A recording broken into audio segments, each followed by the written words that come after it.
Jemaat Tuhan yang terkasih, Kristus telah bangkit. Kuasa maut dan kematian telah dikalahkan olehnya. Maka dalam sukacita, marilah kita datang ke hadirat-Nya, memuji Dia, dan terus mengagungkan nama-Nya yang ajaib.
Ibadah Minggu Paskah kedua ini kita awali dengan sebuah pengakuan bahwa pertolongan kita adalah dalam nama Tuhan, pencipta langit dan bumi, yang kasih setianya tetap untuk selama-lamanya. Kasih karunia dan damai sejahtera dari Allah Bapa dan dari Tuhan kita Yesus Kristus di dalam persekutuan dengan Roh Kudus ada pada saudara sekalian. Jemaat yang dikasihi Tuhan, minggu ini kita memasuki Minggu Paskah kedua. Seminggu yang lalu, kita telah memperingati kebangkitan Kristus, meskipun memang kita tak merayakannya di gedung gereja ini. Namun, apakah karya kebangkitan Kristus telah membawa perubahan yang signifikan dalam kehidupan kita? Atau mungkin, peristiwa kebangkitannya hanya menjadi euforia semata? Saudara, melalui tema ibadah kita pada hari ini, karya pemulihan dalam komunitas, kita diajak untuk merenungkan kembali akan makna kebangkitan Kristus dan panggilan kita sebagai pengikutnya. Ia hadir di tengah-tengah kehidupan untuk membebaskan kita dari ketakutan dan keputusasaan, pun juga memulihkan kembali keberanian kita untuk melanjutkan karyanya. Ia pun juga memanggil kita untuk terus menyatakan narasi-narasi pengharapan dimanapun kita berada. Saudara, jika hari ini kita dapat beribadah bersama dengan keluarga, kerabat, atau orang-orang terdekat, maka marilah kita mengambil waktu untuk mendoakan anggota keluarga dan orang-orang terdekat kita. Mungkinkah banyak peran yang terabaikan oleh kita karena kesibukan masing-masing? Mungkinkah kehadiran kita selama ini justru tak menyatakan cinta kasih, kedamaian, pun juga pengharapan, tetapi kemarahan dan kebencian? Saudara, inilah saat yang baik bagi kita untuk saling mengaku dosa, saling memulihkan, dan menguatkan satu sama lain. Ya Tuhan, kami dipanggil untuk mengalirkan kasih melalui pikiran, tutur kata, dan perbuatan kami. Namun kami mengakui bahwa hati kami kerap lemah. Lemahnya batin menjadikan hati kami dipenuhi dengan keinginan untuk melakukan perbuatan jahat. Ampunilah kami ya Tuhan, bila pikiran, tutur kata, dan perbuatan kami tidak mencerminkan kasih-Mu.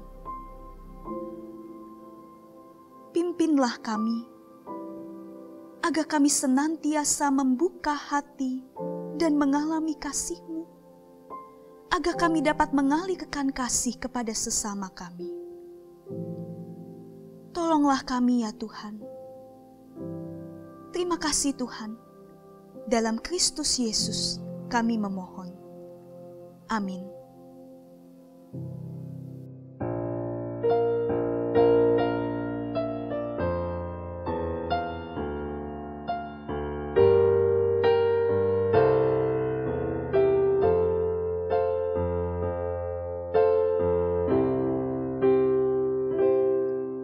Ku siapkan hatiku Tuhan menyambut firman-Mu saat ini. Aku sujud menyembah Engkau dalam hadirat-Mu saat ini.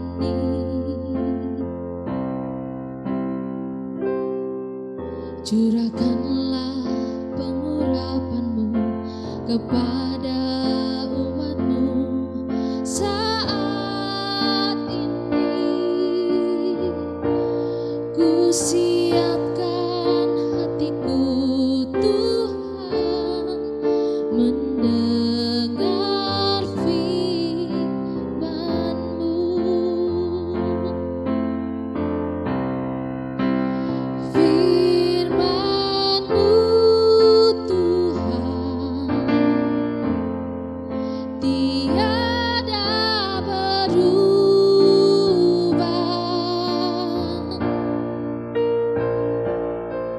Sejak semulanya dan selama-lamanya tiada berubah.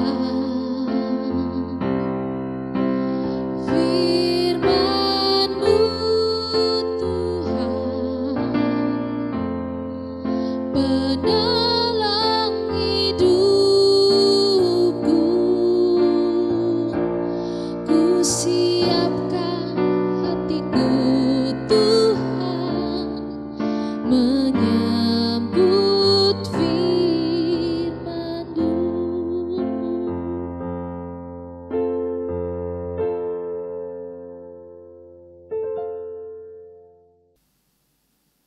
Saudara, mari bersama kita memohon bimbingan dan pertolongan Tuhan, agar kita dapat memahami dan menjadi pelaku firman-Nya. Kita berdoa. Ya Tuhan, tolonglah kami, agar kami dapat memahami apa yang Engkau kehendaki. Dan terutama, kami pun juga dapat melakukan apa yang Engkau kehendaki. Ya Kristus, mampukanlah kami untuk menjadi pelaku firman-Mu dan berkata-kata sesuai dengan kebenaran-Mu. Terima kasih Tuhan. Dalam Kristus kami berdoa dan mengucap syukur. Amin. Inilah Injil Tuhan Yesus Kristus menurut Yohanes pasal 20 ayat 19 hingga 31.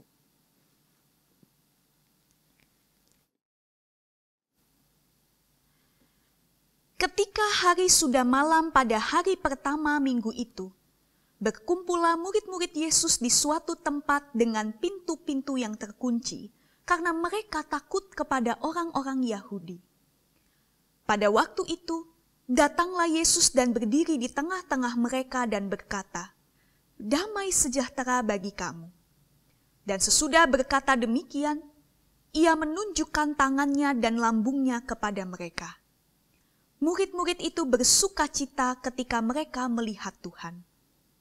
Maka kata Yesus sekali lagi, "Damai sejahtera bagi kamu. Sama seperti Bapa mengutus aku, demikian juga sekarang aku mengutus kamu." Dan sesudah berkata demikian, ia mengembusi mereka dan berkata, "Terimalah Roh Kudus. Jikalau kamu mengampuni dosa orang, dosanya diampuni. Dan jikalau kamu menyatakan dosa orang tetap ada, dosanya tetap ada." Tetapi Thomas, seorang dari ke-12 murid itu yang disebut Didimus, tidak ada bersama-sama mereka ketika Yesus datang ke situ. Maka kata murid-murid yang lain itu kepadanya, "Kami telah melihat Tuhan." Tetapi Thomas berkata kepada mereka, "Sebelum aku melihat bekas paku pada tangannya, dan sebelum aku mencucukkan jariku ke dalam bekas paku itu, dan mencucukkan tanganku ke dalam lambungnya, sekali-kali aku tidak akan percaya." 8 hari kemudian, murid-murid Yesus berada kembali dalam rumah itu, dan Thomas bersama-sama dengan mereka. Sementara pintu-pintu terkunci, Yesus datang dan ia berdiri di tengah-tengah mereka dan berkata, "Damai sejahtera bagi kamu." Kemudian ia berkata kepada Thomas, "Taruhlah jarimu di sini dan lihatlah tanganku. Ulurkanlah tanganmu dan cucukkan ke dalam lambungku, dan jangan engkau tidak percaya lagi, melainkan percayalah." Thomas menjawab dia, "Ya Tuhanku dan Allahku." Kata Yesus kepadanya, "Karena engkau telah melihat aku, maka engkau percaya. Berbahagialah mereka yang tidak melihat, namun percaya." Memang masih banyak tanda lain yang dibuat Yesus di depan mata murid-muridnya yang tidak tercatat dalam kitab ini. Tetapi semua yang tercantum di sini telah dicatat, supaya kamu percaya bahwa Yesuslah Mesias, Anak Allah, dan supaya kamu oleh imanmu memperoleh hidup dalam namanya. Demikianlah Injil Tuhan Yesus Kristus. Berbahagialah setiap kita yang mendengarkan firman Tuhan, menyimpannya dalam hati, dan melakukannya dalam hidup kita hari lepas hari. Haleluya. Saudara, saya ingin memulai khotbah ini dengan mengajak saudara memperhatikan gambar yang muncul di layar saudara masing-masing. Nah, apa yang saudara lihat? Apakah saudara menjawab gambar ini sebagai titik hitam di layar putih, atau layar putih dengan titik hitam kecil di dalamnya? Nah, mungkin kita bertanya-tanya, apa bedanya dua pilihan tadi? Titik hitam di layar putih dan layar putih dengan titik hitam. Perbedaannya ada pada bagian yang menjadi lebih utama atau lebih dominan dari sudut pandang kita. Saudara yang menjawab gambar ini sebagai titik hitam berarti lebih berfokus pada keberadaan si titik hitam di antara layar putih ini.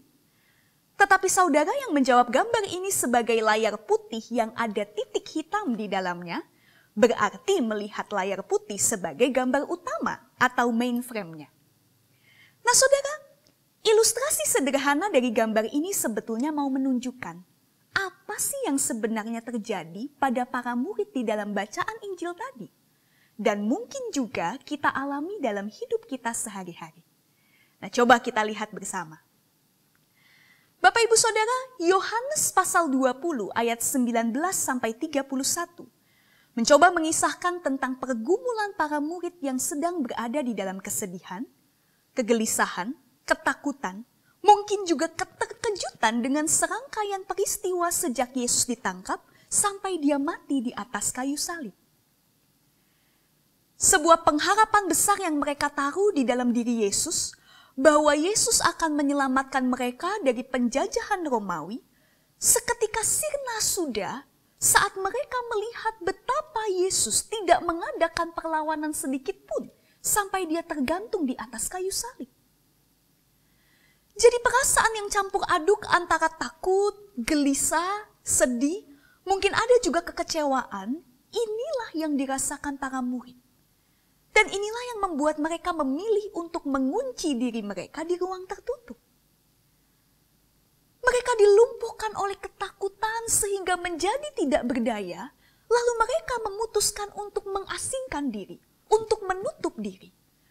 Bahkan ketakutan yang sedemikian rupa itu mempengaruhi juga pada hidup beriman maupun cara berpikir mereka.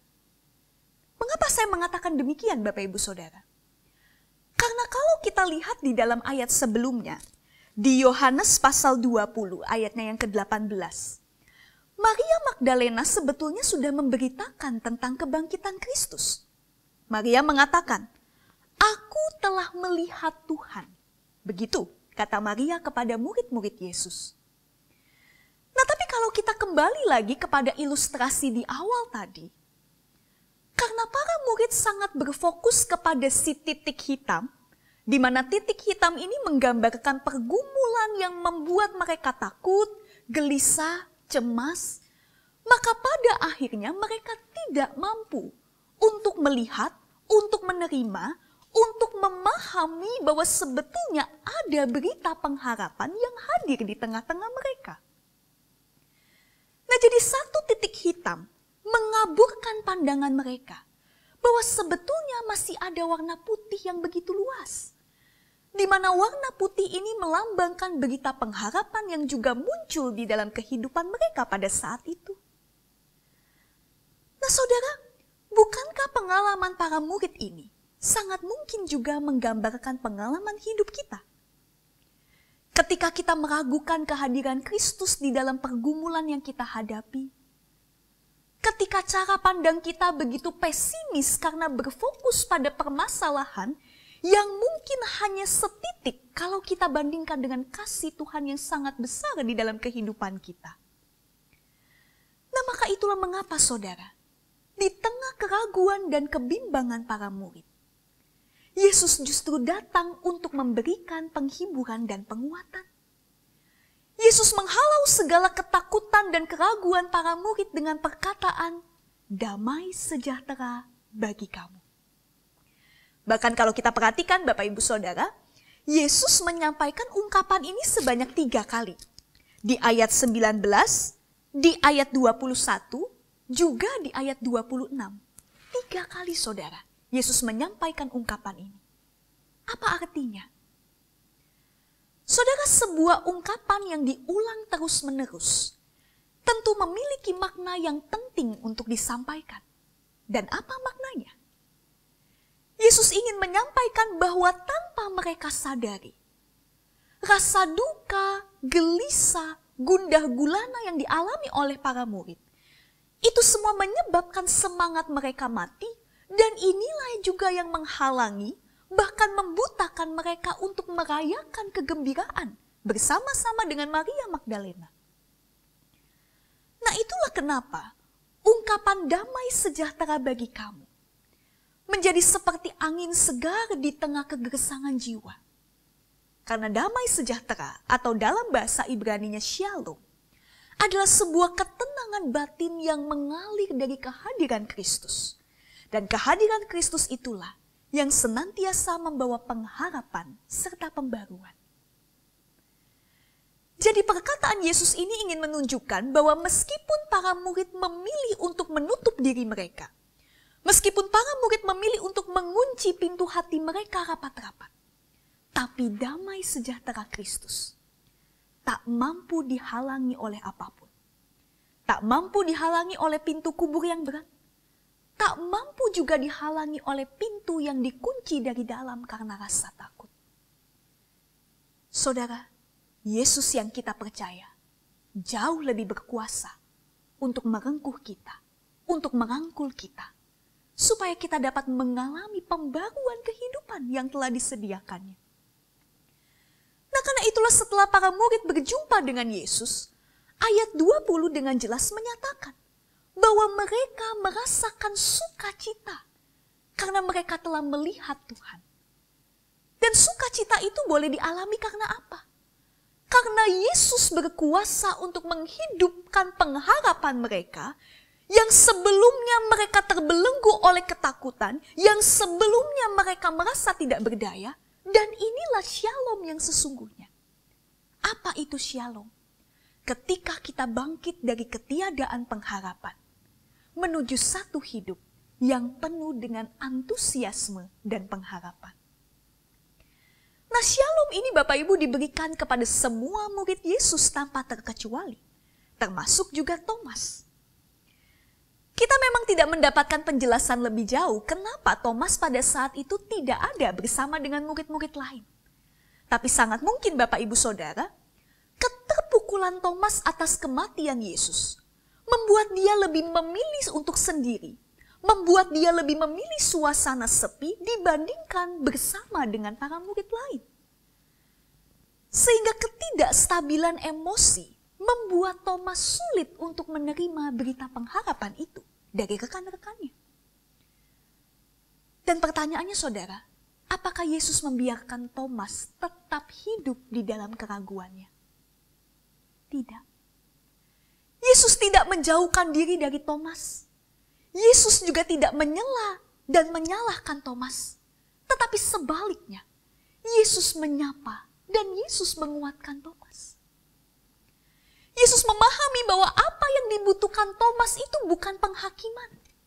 Tapi apa yang dibutuhkan Thomas itu sebuah pemulihan. Pemulihan untuk membangkitkan dia dari keterpurukannya. Sehingga luka di dalam diri Yesus yang disentuh oleh Thomas itu bukan menjadi sebuah aib atau tanda kekalahan.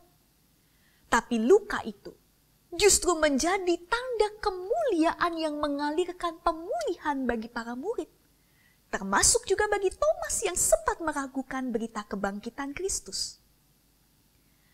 Nah, karena itu Bapak Ibu Saudara, tema kita pada hari ini adalah karya pemulihan dalam komunitas. Dan disinilah kita mau sama-sama belajar akan pentingnya peran sebuah komunitas di dalam memulihkan orang yang merasa ragu, untuk memulihkan mereka yang kehilangan pengharapan, mereka yang bimbang dan juga putus asa.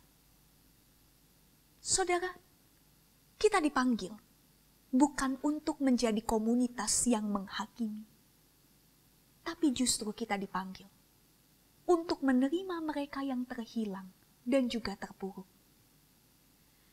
Nah, karena itu ada hal menarik saudara yang mungkin jarang diperhatikan ketika kita merenungkan kisah ini.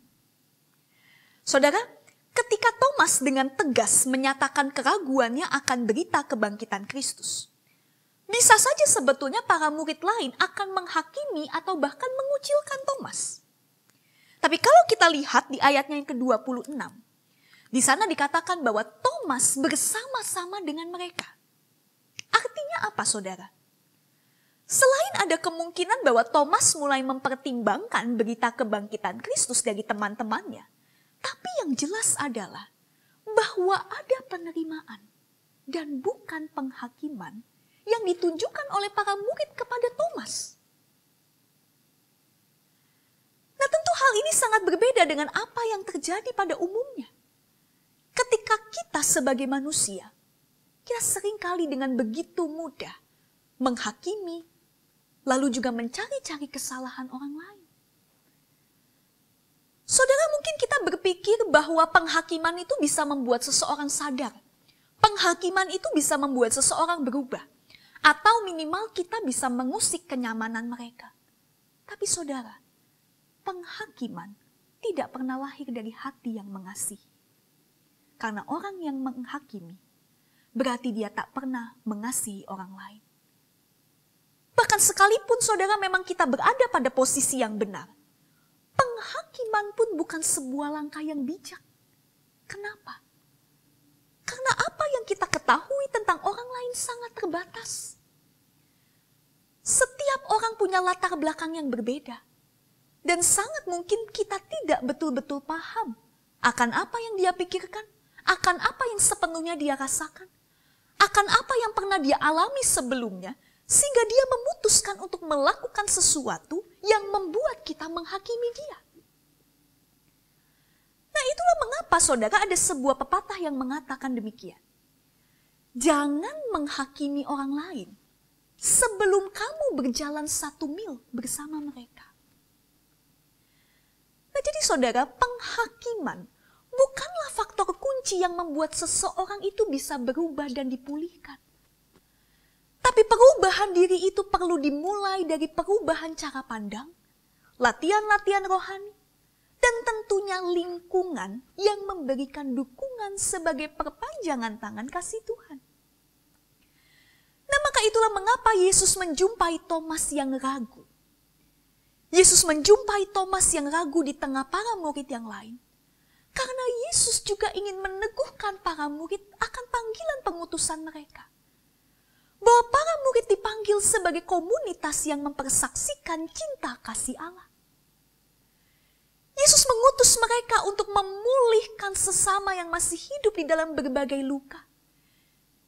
Mereka yang masih hidup di dalam ketakutan dan kekecewaan, sama seperti para murid yang telah dipulihkan terlebih dulu oleh Yesus. Nah, oleh karena itu Bapak Ibu Saudara, di dalam kehidupan ini, Bapak Ibu dan juga saya, demikian juga halnya dengan setiap orang, kita pasti punya luka. Baik itu luka secara fisik, baik itu luka secara emosional, secara mental, atau mungkin juga spiritual. Kita dapat terluka oleh karena relasi yang hancur. Kita dapat terluka oleh karena rasa kehilangan yang begitu memilukan dan terlalu mendadak. Kita juga bisa terluka karena ada berbagai harapan dan impian yang tidak tercapai. Tapi kerap kali saudara, bukankah kita memilih untuk mengabaikan dan menutupi luka itu? Kita memandangnya sebagai sebuah aib. Atau bahkan secara tidak sadar, kita menjadikan luka itu sebagai satu alasan untuk menyakiti orang lain.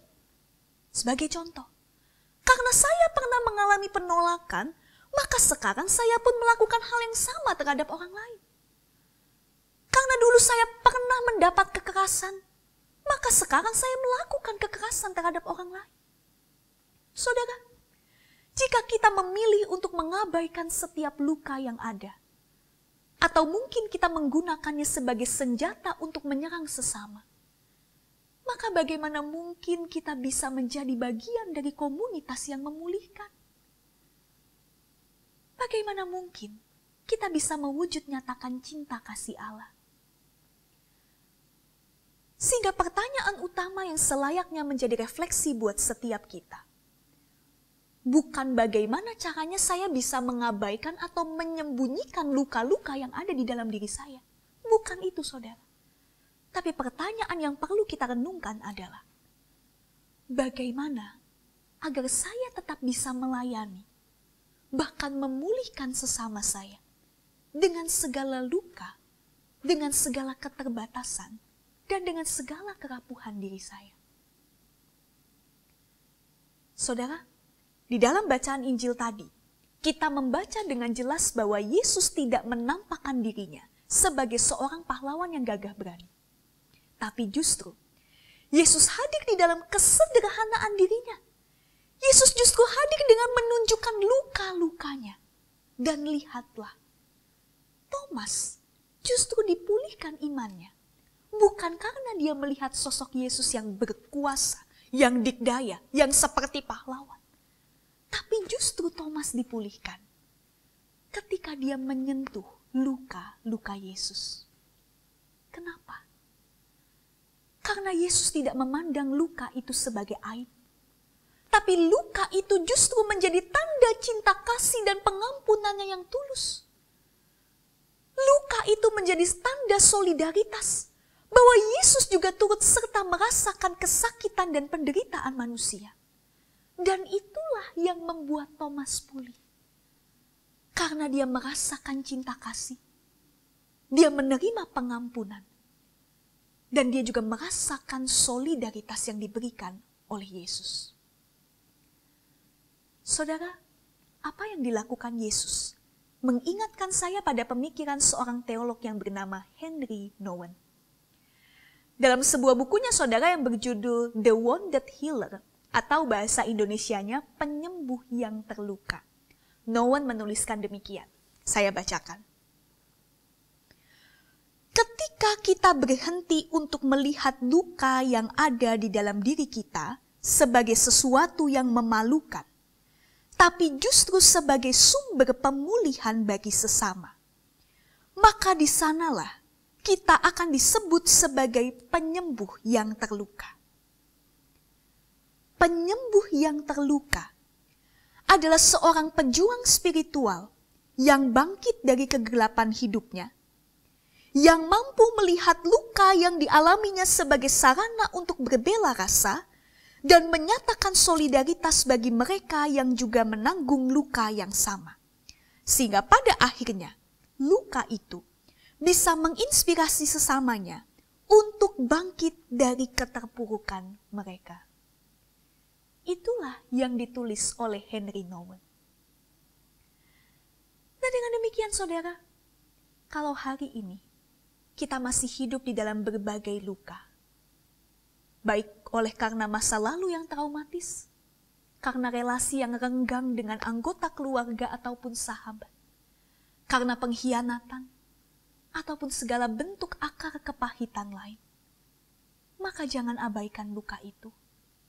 Jangan juga menutup diri, atau mungkin memilih untuk melarikan diri dari kepahitan yang kita alami. Tapi terimalah luka itu sebagai bagian dari kehidupan kita. Dan bukalah diri kita untuk disentuh oleh kasih Kristus yang memulihkan. Sehingga kita bisa mengubah cara pandang terhadap luka yang kita alami. Begitu juga kita bisa melepaskan pengampunan bagi mereka yang menyakiti kita. Saudara, mengampuni tidak sama dengan melupakan.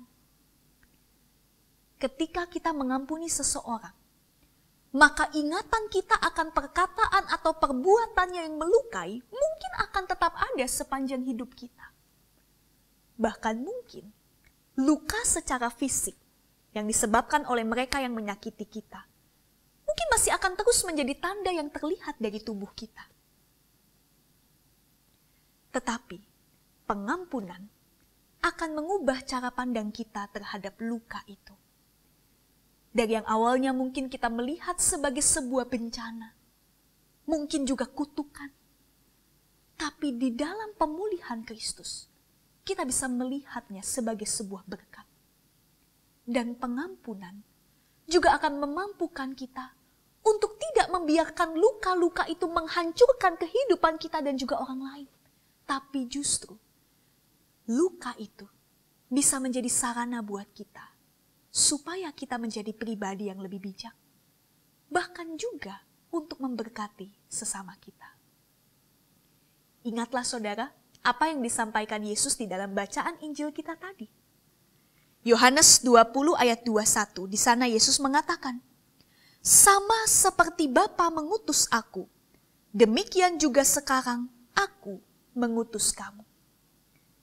Jadi saudara, Tuhan ingin agar kita membawa sukacita dan bukan luka. Tuhan ingin agar kita menyatakan damai sejahtera dan bukan pertikaian. Tuhan ingin agar kita menyatakan pemulihan dan bukan penderitaan. Saudara, dalam masa pandemi COVID-19 ini, ada banyak orang yang mungkin diliputi oleh luka karena kehilangan. Ada banyak juga yang tentulah merasa khawatir dan takut, bahkan mungkin putus asa. Dan apa yang mereka perlukan? Mereka tidak memerlukan banyak kata-kata. Mereka juga tidak memerlukan penghakiman. Tapi mereka membutuhkan sentuhan kita. Ya, mereka membutuhkan sentuhan kasih Kristus melalui perilaku dan perkataan kita. Karena kita telah diutus untuk menjadi komunitas yang memulihkan. Sehingga saudara, di dalam masa physical distancing ini, kita dipanggil untuk kreatif di dalam mengasihi. Kita dipanggil untuk menggunakan segenap cara yang mungkin tidak biasa, tidak lazim, tetapi semua itu kita lakukan dengan tujuan untuk memberikan perhatian kita bagi mereka yang terabaikan, bagi mereka yang berputus asa. Saudara, perhatian atau caring adalah sumber dari segala pemulihan. Karena ketika kita memperhatikan, itu berarti kita berbelas kasih pada mereka yang berputus asa. Kita berbelas kasih pada mereka yang terpuruk. Dan kita menempatkan diri sebagai seseorang yang juga rapuh. Karena kita mau turut serta merasakan penderitaannya. Inilah panggilan Tuhan buat setiap kita. Nah, karena itu saudara, izinkanlah saya untuk menutup khotbah ini dengan menceritakan satu kisah nyata yang kiranya semakin menguatkan kita untuk menjawab panggilan Tuhan, untuk menjadi komunitas yang saling memulihkan. Nah, jadi saudara, pada masa Perang Dunia Kedua ada sebuah gereja kecil di Jerman, di mana gereja ini hancur berantakan karena dibom oleh pasukan sekutu. Nah, lalu singkat cerita, setelah perang usai, warga gereja ini kembali untuk membereskan dan memperbaiki bangunan gereja mereka. Nah, salah satu barang yang hancur lebur akibat peristiwa bom itu adalah patung Yesus. Nah, tapi beruntungnya patung ini masih bisa disatukan kembali bagiannya. Hanya saja ketika akan disatukan, mereka tidak menemukan bagian tangan dari patung Yesus ini. Nah, lalu warga gereja berdiskusi bagaimana dengan tangan dari patung Yesus yang tidak ada. Dan dari diskusi ini akhirnya mereka memutuskan untuk tetap membiarkan patung Yesus ini tetap seperti itu alias tidak bertangan. Nah, mungkin buat kita saudara aneh sekali ada patung Yesus yang tidak bertangan. Tapi menariknya saudara, ada sebuah tulisan di bawah patung ini yang bertuliskan demikian. Tangan Kristus ada melalui tangan kita di dunia untuk mengerjakan apa yang menjadi kehendaknya, untuk mencari mereka yang kesusahan, dan menolong mereka untuk kembali pada jalannya. Saudara, bukankah untayan kalimat ini begitu indah dan menggambarkan panggilan sejati kita sebagai pengikut Kristus? Selamat menjadi tangan-tangan Kristus yang menyatakan kasih dan damai sejahtera Allah. Selamat menjadi bagian dari komunitas yang memulihkan sesama. Kiranya Tuhan memberkati kita. Amin.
Bersama dengan umat Allah di masa lalu, masa kini, dan masa yang akan datang, marilah kita bersama meninggalkan pengakuan iman rasuli yang berbunyi demikian.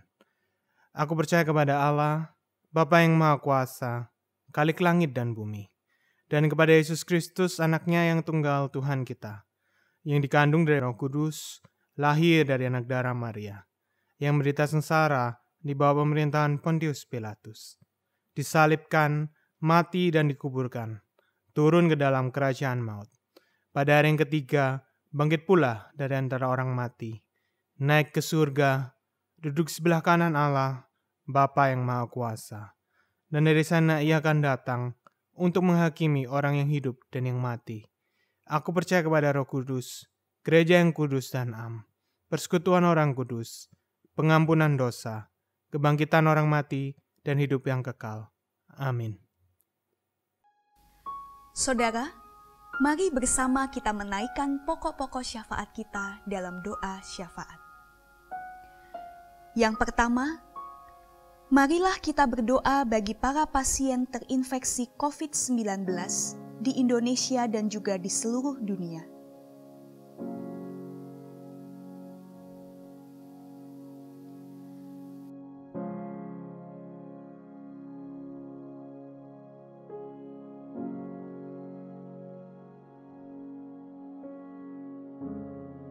Kedua, kita juga berdoa bagi para dokter dan pelayan kesehatan yang berada di garda terdepan di dalam upaya pemulihan pasien terinfeksi COVID-19.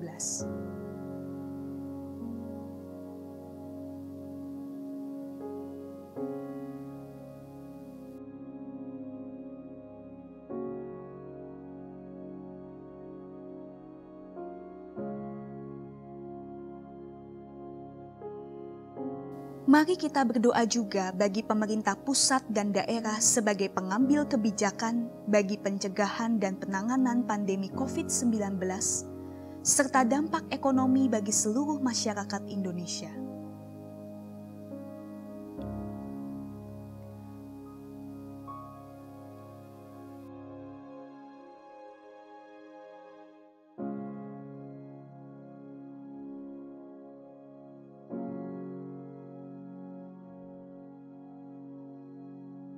Ya Tuhan, inilah segala seru dan permohonan kami.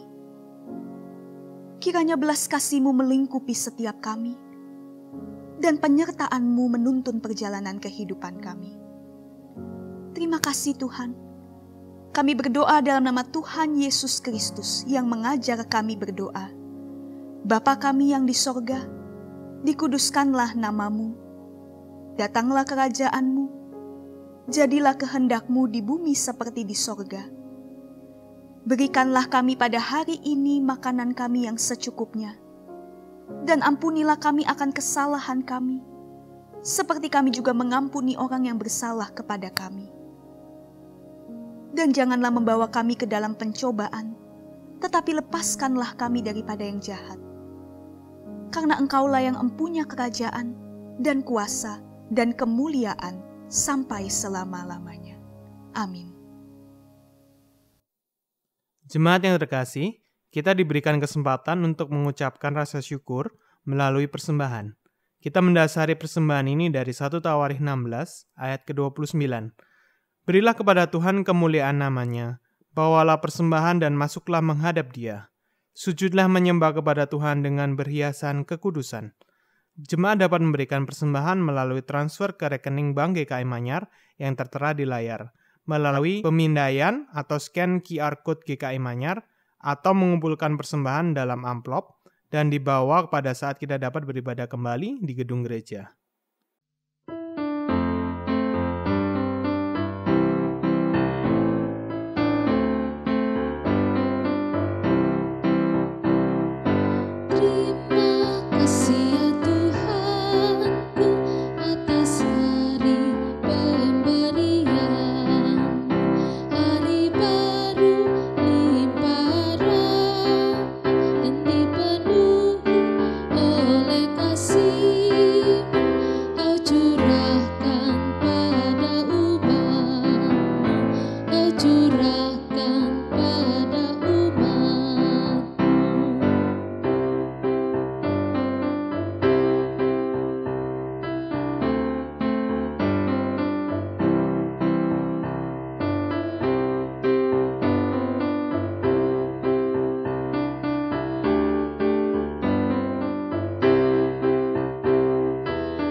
Bapa di surga, kami bersyukur kalau kami diberikan kesempatan untuk memberikan persembahan ini, biar setiap persembahan yang sudah diberikan Tuhan hanya dipakai untuk kemuliaan nama-Mu saja. Terlebih kami mau berikan hidup kami sebagai persembahan yang hidup buat Engkau semata Tuhan. Hanya di dalam nama Yesus kami berdoa. Amin.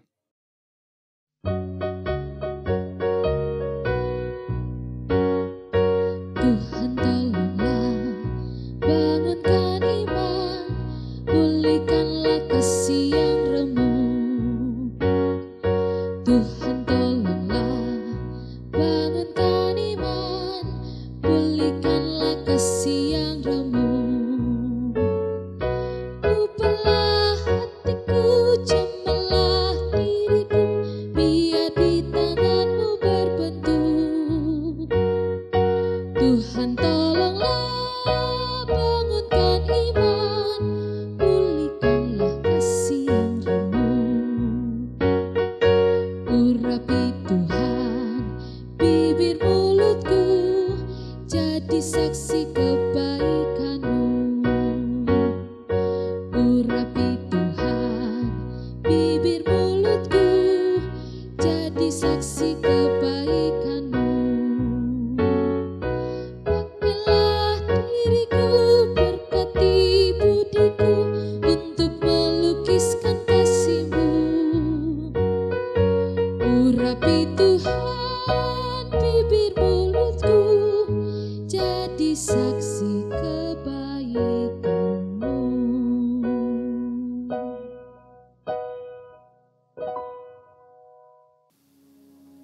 Jemaat Tuhan, pergilah dan nyatakanlah kasih Kristus kepada dunia. Kami siap menyatakan kasih Kristus kepada dunia, Jadilah sahabat bagi sesama kita. sebab kami rindu mempersaksikan Kristus Terpujilah Allah Bapa, Anak, dan Roh Kudus. yang tidak pernah memisahkan kami dari kasih-Nya, sekarang dan selama-lamanya. Kini, terimalah berkat Tuhan. Semoga Allah sumber pengharapan memenuhi kita dengan segala sukacita dan damai sejahtera, supaya oleh kekuatan Roh Kudus kita berlimpah-limpah di dalam pengharapan. Amin.